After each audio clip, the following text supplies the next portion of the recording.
Assalamu alaikum everybody. Today our study topic sentence. ইংরেজি গ্রামারের জন্য যেমন সেন্টেন্স একটি ইম্পর্টেন্ট টপিক তেমনি স্পোকেন ইংলিশের জন্য সেন্টেন্স কত প্রকার ও কি কি এবং সেন্টেন্সের ডেফিনেশন সহ সেন্টেন্স কিভাবে তৈরি করতে হয় সেগুলো নিয়েই আজকের ভিডিওতে আলোচনা করব। চলুন শুরু করা যাক।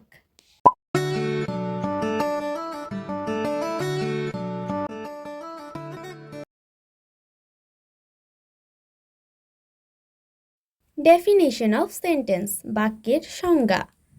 একাধিক শব্দ বা ওয়ার্ড পাশাপাশি বসে যদি মনের ভাব সম্পূর্ণরূপে প্রকাশ করে এবং তাতে একটি সাবজেক্ট ও ভার্ব থাকে তাহলে তাকেই সেন্টেন্স বা বাক্য বলে। চলুন এর কিছু উদাহরণ দেখে নেওয়া যাক। Example, once a farmer lived in a village. এখানে এ ফার্মার হলো সাবজেক্ট এবং লিভড হলো ভার্ব। এছাড়া এই সেন্টেন্সটি মনের ভাব সম্পূর্ণরূপে প্রকাশ করছে এইভাবে যে একদা একটি কৃষক একটি গ্রামে বাস করত। এখানে বাক্যটি সম্পূর্ণ করা হয়েছে এবং মনের ভাব পুরোপুরিভাবে প্রকাশ পেয়েছে। যদি একদা একটি কৃষক বলে কথাটি সমাপ্ত করা হতো তাহলে কৃষকটি কী করছে বা তার সম্বন্ধে জানার আগ্রহ থেকে যেত, যা পুরোপুরিভাবে মনের ভাব প্রকাশ করত না। তখন সেটিকে কোনো সেন্টেন্স বলা যাবে না। পার্টস অফ সেন্টেন্স, বাক্যের বিভিন্ন অংশ। অর্থভেদে সেন্টেন্সকে 5 ভাগে ভাগ করা হয়েছে। অ্যাসার্টিভ সেন্টেন্স, বিবৃতি বা বর্ণনামূলক বাক্য। ইন্টারোগেটিভ সেন্টেন্স, প্রশ্নবোধক বাক্য। ইম্পারেটিভ সেন্টেন্স, অনুজ্ঞাসূচক বা আদেশসূচক বাক্য। অপারেটিভ সেন্টেন্স, ইচ্ছাসূচক বাক্য। এক্সক্লামেটরি সেন্টেন্স, আবেগ বা বিষয়সূচক বাক্য। এখানে অ্যাসার্টিভ সেন্টেন্সকে আবার 2 ভাগে ভাগ করা হয়েছে। সেগুলো হলো অ্যাফার্মেটিভ সেন্টেন্স বা হ্যাঁ বোধক বাক্য, নেগেটিভ সেন্টেন্স বা না বোধক বাক্য। ডেফিনেশন অফ অ্যাফার্মেটিভ সেন্টেন্স, হ্যাঁ বোধক বাক্যের সংজ্ঞা। যে সেন্টেন্স দ্বারা কোনো কিছু স্বীকার করা হয় বা ইতিবাচক উত্তর দেওয়া হয় তাকেই অ্যাফার্মেটিভ সেন্টেন্স বলে। চলুন এর কিছু উদাহরণ দেখে নেওয়া যাক। Example, I will think about it. আমি এটা ভেবে দেখব। এখানে আমি এটা ভেবে দেখব এটি একটি ইতিবাচক উত্তর। যদি এখানে বলা হতো আমি এটি ভেবে দেখতে পারবো না বা দেখব না তাহলে এটি নেতিবাচক বা নেগেটিভ উত্তর হয়ে যেত। তখন এটি নেগেটিভ সেন্টেন্সের উদাহরণ হতো। যেহেতু এটি হ্যাঁবোধক উত্তর তাই একে অ্যাফার্মেটিভ সেন্টেন্সের উদাহরণ বলা হচ্ছে। ডেফিনেশন অফ নেগেটিভ সেন্টেন্স বা না বোধক বাক্যের সংজ্ঞা। যে সেন্টেন্স দ্বারা কোনো কিছু অস্বীকার করা হয় বা নেতিবাচক উত্তর দেওয়া হয় তাকেই নেগেটিভ সেন্টেন্স বলে। চলুন এর কিছু উদাহরণ দেখে আসি।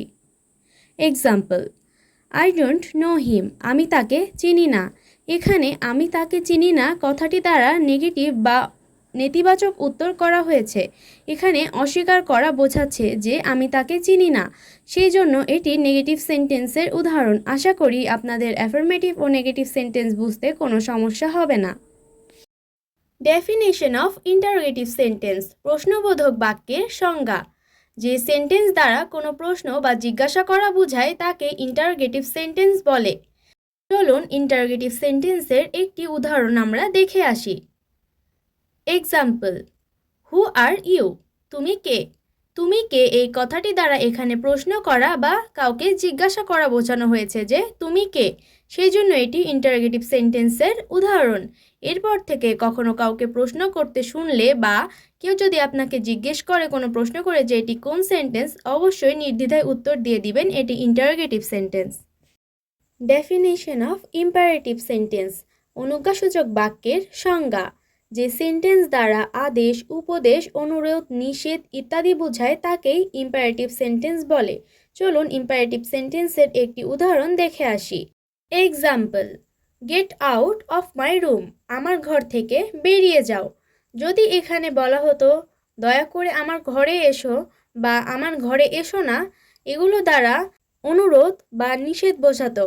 Gate out of my room বা আমার ঘর থেকে বেরিয়ে যাও এটি দ্বারা আদেশ বোঝানো হয়েছে। তো এই ধরনের বাক্য দেখলে আমরা বুঝতে পারবো খুব সহজেই যে এটি একটি imperative sentence. Definition of optative sentence বা ইচ্ছাসূচক বাক্যের সংজ্ঞা। যে সেন্টেন্স দ্বারা মনের ইচ্ছা বা প্রার্থনা প্রকাশ পায় তাকে অপটেটিভ সেন্টেন্স বলে। চলুন অপটেটিভ সেন্টেন্সের একটি উদাহরণ দেখে আসি।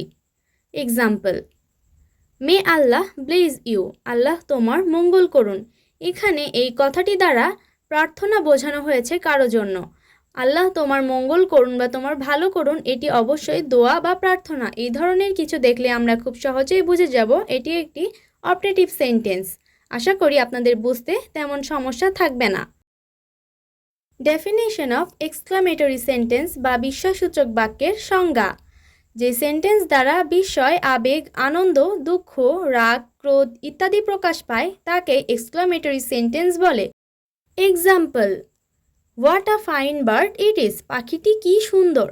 এখানে চমৎকারপ্রদ কিছু বোঝানো হয়েছে, যে পাখিটি কি সুন্দর বা পাখিটি অনেক সুন্দর, এই কথাটি বোঝানো হয়েছে। এই ধরনের বিস্ময়কর কোনো উক্তি বা সেন্টেন্স দেখলে আমরা বুঝতে পারবো যে এটি এক্সক্লামেটরি সেন্টেন্স। এক্সক্লামেটরি সেন্টেন্স চেনার আরও একটি সহজ উপায় হলো এক্সক্লামেশন মার্ক।